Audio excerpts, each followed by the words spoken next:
ನಗರಾಭಿವೃದ್ಧಿ. ಬೆಂಗಳೂರು ನಗರವನ್ನು ವಿಶ್ವದರ್ಜೆ ನಗರವನ್ನಾಗಿ ಅಭಿವೃದ್ಧಿಪಡಿಸಲು ನಾವು ಬ್ರ್ಯಾಂಡ್ ಬೆಂಗಳೂರು ಪರಿಕಲ್ಪನೆಯನ್ನು ರೂಪಿಸಿ ಜಾರಿಗೊಳಿಸುತ್ತಿದ್ದೇವೆ. ಜನರ ಬದುಕಿನ ಗುಣಮಟ್ಟ ಸುಧಾರಣೆಗಾಗಿ ಹಾಗೂ ಹೂಡಿಕೆದಾರರನ್ನು ಆಕರ್ಷಿಸಲು ವಿವಿಧ ವಲಯಗಳಲ್ಲಿ ಗಣನೀಯ ಸುಧಾರಣೆಗಳನ್ನು ತರಲು ಹಲವಾರು ದಿಟ್ಟ ಕ್ರಮಗಳನ್ನು ತೆಗೆದುಕೊಳ್ಳುತ್ತಿದ್ದೇವೆ. ಪ್ರಸಕ್ತ ಸಾಲಿನಲ್ಲಿ ಸಂಪನ್ಮೂಲಗಳ ಹೆಚ್ಚಳ, ಸಂಚಾರ ದಟ್ಟಣೆ ನಿವಾರಣೆ, ಗುಣಮಟ್ಟದ ರಸ್ತೆಗಳ ನಿರ್ಮಾಣ, ಶುದ್ಧ ಕುಡಿಯುವ ನೀರಿನ ಪೂರೈಕೆ, ಉತ್ತಮ ಸಾರ್ವಜನಿಕ ಸಾರಿಗೆ ಮತ್ತು ಸ್ವಚ್ಛ ಸುಂದರ ಬೆಂಗಳೂರು ನಿರ್ಮಾಣದ ಕುರಿತು ಹೆಚ್ಚಿನ ಗಮನ ಹರಿಸುತ್ತೇವೆ. ಬಿಬಿಎಂಪಿಯಲ್ಲಿ ತೆರಿಗೆ ಮತ್ತು ತೆರಿಗೆಯೇತರ ಸಂಪನ್ಮೂಲಗಳನ್ನು ಕ್ರೋಢೀಕರಿಸಲು ಸರ್ಕಾರವು ಹಲವು ಉಪಕ್ರಮಗಳನ್ನು ಕೈಗೊಳ್ಳಲಿದೆ. 23-20ನೇ ಸಾಲಿನಲ್ಲಿ 4,300 ಕೋಟಿ ರು ತೆರಿಗೆ ಸಂಗ್ರಹ ಮಾಡುವ ಮುಖಾಂತರ ದಾಖಲೆಯ ತೆರಿಗೆ ಸಂಗ್ರಹ ಮಾಡುವತ್ತ ಮುನ್ನಡೆದಿದೆ. ಇದು 22-23ನೇ ಸಾಲಿಗಿಂತ 1,000 ಕೋಟಿ ರುಗಳಷ್ಟು ಹೆಚ್ಚಾಗಿದೆ. 24-25ನೇ ತೆರಿಗೆ ಸಂಗ್ರಹ ವ್ಯವಸ್ಥೆಯಲ್ಲಿ ಸೋರಿಕೆ ತಡೆಗಟ್ಟುವ ಮೂಲಕ 6,000 ಕೋಟಿ ರುಗಳಷ್ಟು ತೆರಿಗೆ ಸಂಗ್ರಹದ ನಿರೀಕ್ಷೆ ಇದೆ. ಪ್ರಸಕ್ತ ಸಾಲಿನಿಂದ ಪರಿಷ್ಕೃತ ಜಾಹೀರಾತು ನೀತಿ ಮತ್ತು ಪ್ರೀಮಿಯಂ FAR ನೀತಿಯನ್ನು ಜಾರಿಗೆ ತರುವ ಮೂಲಕ ಹೆಚ್ಚುವರಿಯಾಗಿ 2,000 ಕೋಟಿ ರುಗಳಷ್ಟು ತೆರಿಗೆಯೇತರ ಸಂಪನ್ಮೂಲ ಸಂಗ್ರಹಿಸುವ ಗುರಿ ಹೊಂದಲಾಗಿದೆ.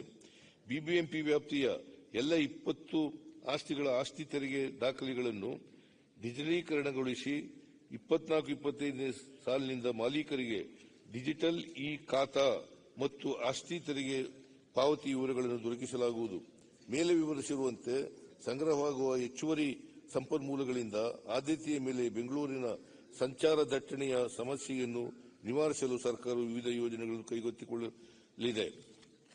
ನಮ್ಮ ಸರ್ಕಾರ ಅಧಿಕಾರಕ್ಕೆ ಬಂದ ಮೇಲೆ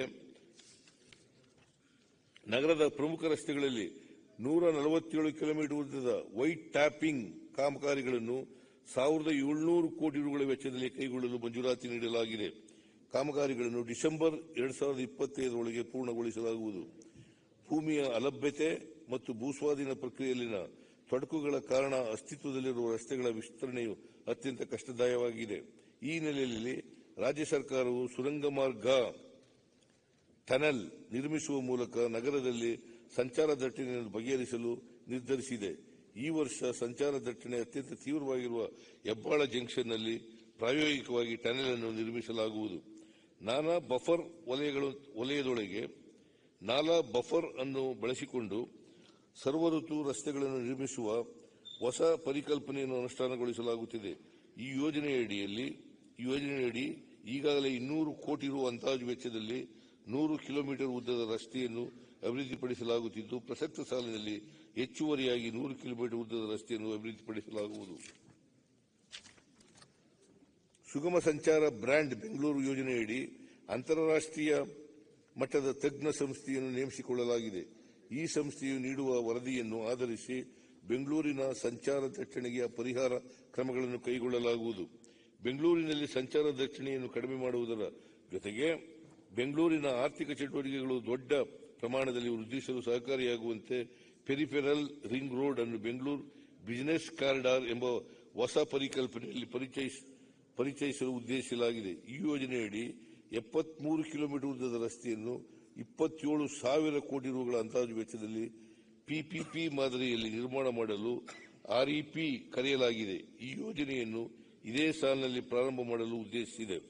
ಬೆಂಗಳೂರು ನಗರದಲ್ಲಿ 250 ಮೀಟರ್ ಎತ್ತರದ ಸ್ಕೈ ಡೆಕ್ ನಿರ್ಮಾಣಕ್ಕಾಗಿ ನೂತನ ಪರಿಕಲ್ಪನೆ ಒದಗಿಸುವಂತೆ ಅಂತಾರಾಷ್ಟ್ರೀಯ ಮಟ್ಟದಲ್ಲಿ ಪ್ರಸಿದ್ಧಿ ಪಡೆದ ವಾಸ್ತು ವಿನ್ಯಾಸಗಾರರನ್ನು ಆಹ್ವಾನಿಸಿದೆ. ಇದರಿಂದ ನಗರದ ಒಳಗೆ ಆಕರ್ಷಕವಾದ ಪ್ರವಾಸಿ ತಾಣವನ್ನು ಸೃಷ್ಟಿಸಿದಂತಾಗುತ್ತದೆ.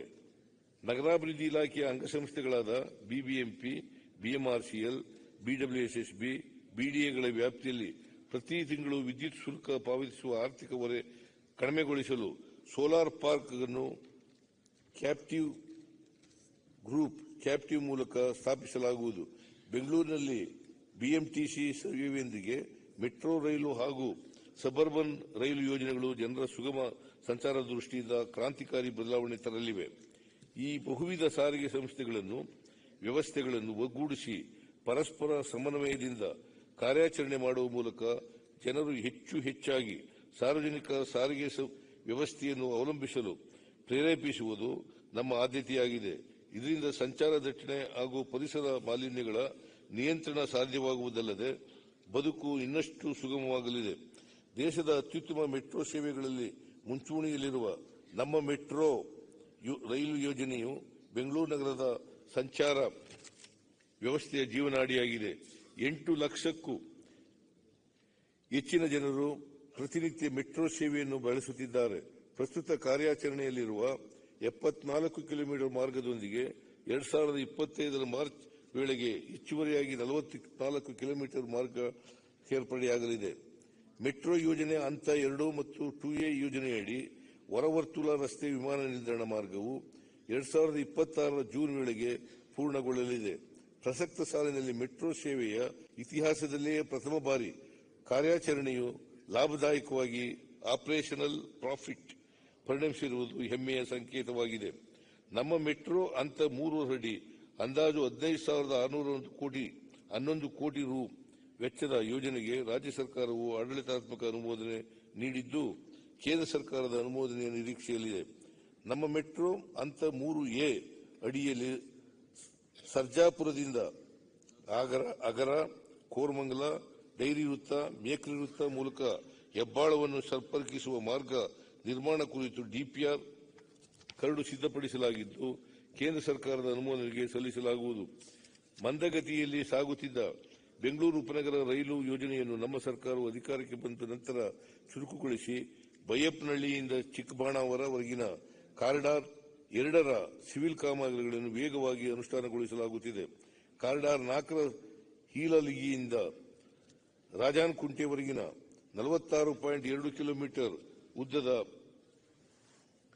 ಮಾರ್ಗ ನಿರ್ಮಾಣಕ್ಕಾಗಿ ಕಾರ್ಯಾದೇಶ ನೀಡಲಾಗಿದೆ. ರೋಲಿಂಗ್ ಸ್ಟಾಕ್ ಮತ್ತು ಕಾರ್ಯಾಚರಣೆ ಮತ್ತು ನಿರ್ವಹಣೆ REP ಆಹ್ವಾನ ಮಾಡಲಾಗಿದೆ. ಯುರೋಪಿಯನ್ ಇನ್ವೆಸ್ಟ್ಮೆಂಟ್ ಬ್ಯಾಂಕ್ ಮತ್ತು ಜರ್ಮನಿಯ KfW ಬ್ಯಾಂಕ್ಗಳ ಜೊತೆಗೆ ಆರ್ಥಿಕ ನೆರವಿಗೆ ಒಪ್ಪಂದ ಮಾಡಿಕೊಳ್ಳಲಾಗುತ್ತಿದೆ. ಪ್ರಸಕ್ತ ಸಾಲಿನಲ್ಲಿ ಈ ಮಹತ್ವಾಕಾಂಕ್ಷಿ ಯೋಜನೆಯ ಅಗತ್ಯತೆಯ ಬಗ್ಗೆ ಕೇಂದ್ರ ಸರ್ಕಾರದ ಗಮನ ಸೆಳೆದು ಹೆಚ್ಚಿನ ಅನುದಾನ ನೀಡುವಂತೆ ಒತ್ತಾಯಿಸಲಾಗುವುದು ಮತ್ತು ಕೇಂದ್ರ ಸರ್ಕಾರ ನೀಡುವ ಅನುದಾನಕ್ಕೆ ಎದುರಾಗಿ ರಾಜ್ಯ ಸರ್ಕಾರದ ಪಾಲಿನ ಅನುದಾನವನ್ನು ಒದಗಿಸಲಾಗುವುದು.